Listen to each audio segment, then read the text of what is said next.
आज मैं बहुत खुश था क्योंकि आज मेरी शादी मेरी पसंद की लड़की से हुई थी। आज मेरा इंतजार खत्म हुआ और वो मेरी पत्नी के रूप में मेरा इंतजार करते कमरे में बैठी हुई थी। मैं धीरे से अंदर गया। उसके बाद दोस्तों, कहानी में आगे बढ़ने से वीडियो को लाइक और चैनल को सब्सक्राइब करें। मेरा नाम प्रेम है। मैं अपने परिवार का सबसे लाडला बेटा हूँ। मेरी उम्र अभी 28 साल है। मैं पुणे में जॉब करता हूँ। जिसके साथ मेरी शादी घर वालों ने फिक्स की थी उसका नाम राधा है। राधा को मैं 2 साल से ही पहचानता था।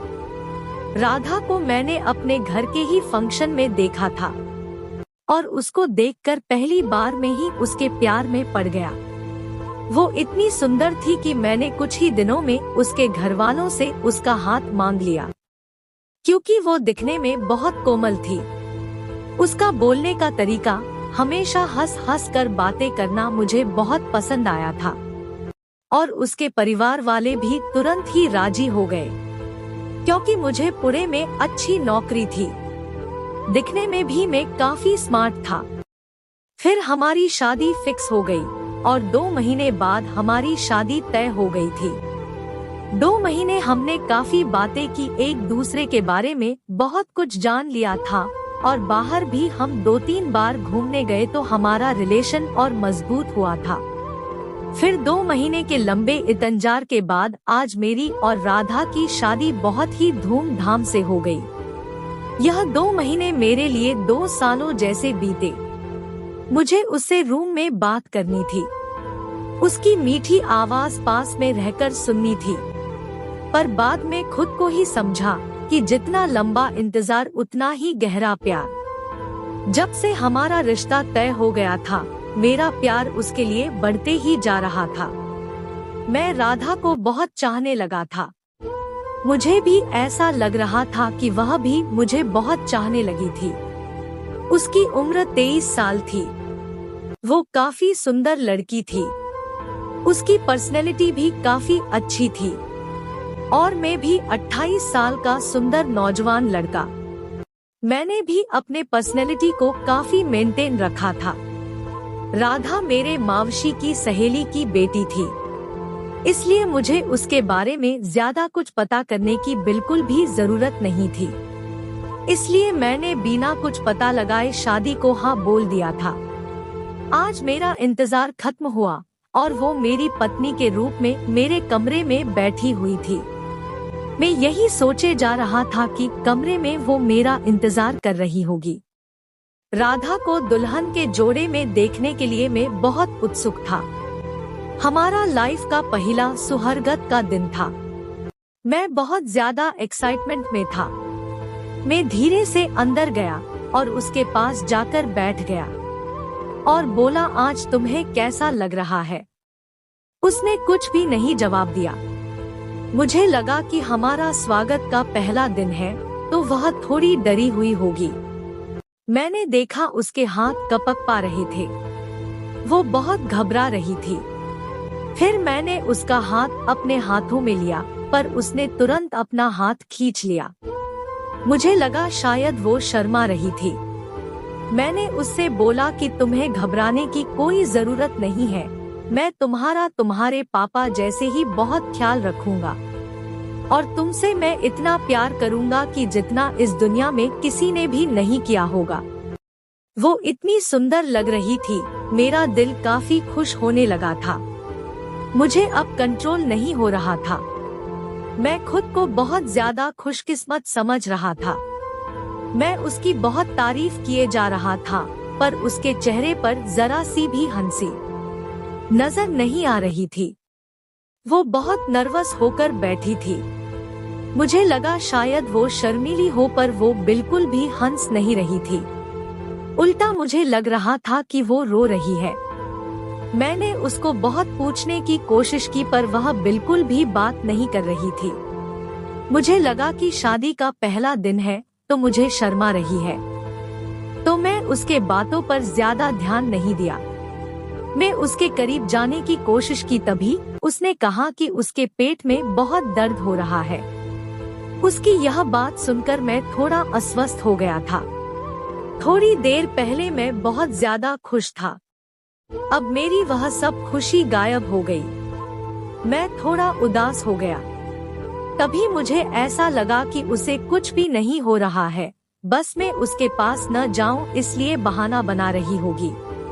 फिर से मैं उसके पास जाने की कोशिश की पर उसने मुझे रोते हुए कहा, मेरा पेट दर्द कर रहा है। इसलिए मैं कमरे से बाहर आया और राधा के पेट में दर्द है, उसे दवाई की जरूरत है, ऐसा घरवालों को बताने की सोची। पर ये सब सोचते हुए मुझे थोड़ा अजीब सा लग रहा था, क्योंकि घर के सभी लोग सो गए थे। मैं कपाट में दवाई ढूंढ रहा था।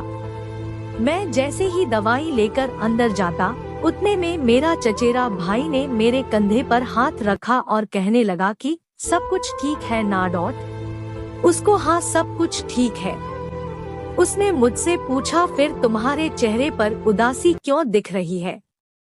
मैंने उसको बताया, बस राधा की तबीयत थोड़ी ठीक नहीं है, इसलिए दवाई ले जा रहा हूँ। उतने में वो मुझसे कहने लगा कि भाई लड़कियाँ शादी के पहली रात को ऐसे ही बहाने बनाती है।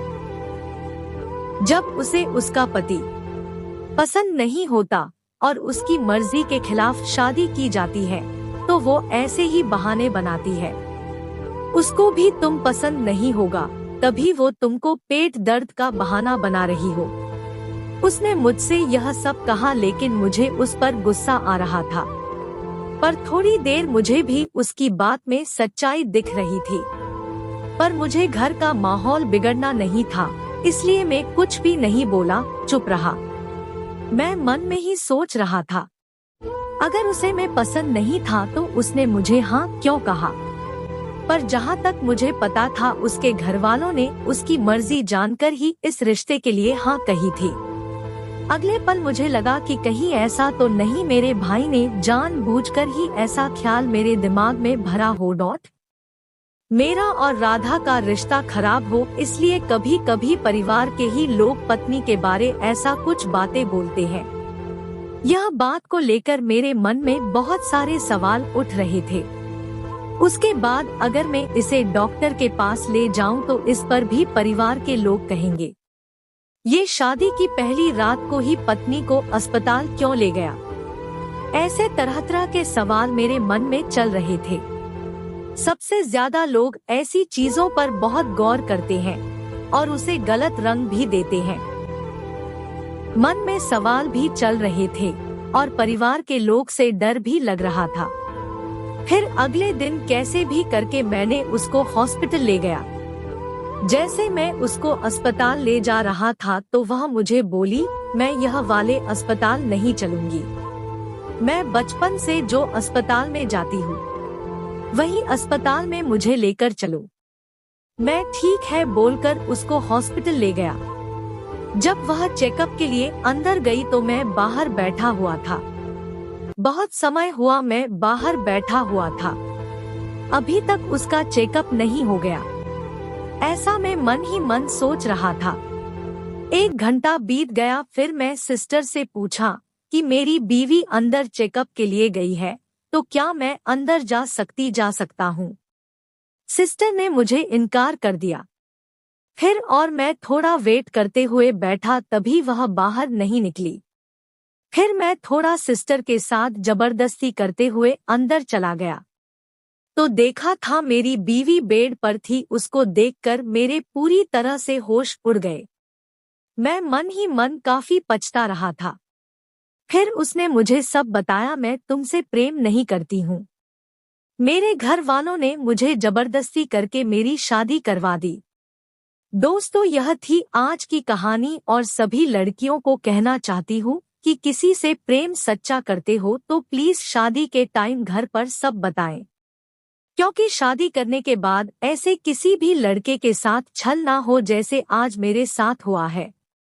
क्योंकि ऐसे टाइम के लड़के के ऊपर क्या बिताती है वह उसको समझ में आ जाता है। इसलिए प्लीज ऐसे कभी ना करें। कहानी को सभी अपने अपने फ्रेंड को शेयर करें और वीडियो को लाइक और चैनल को सब्सक्राइब जरूर करें। धन्यवाद।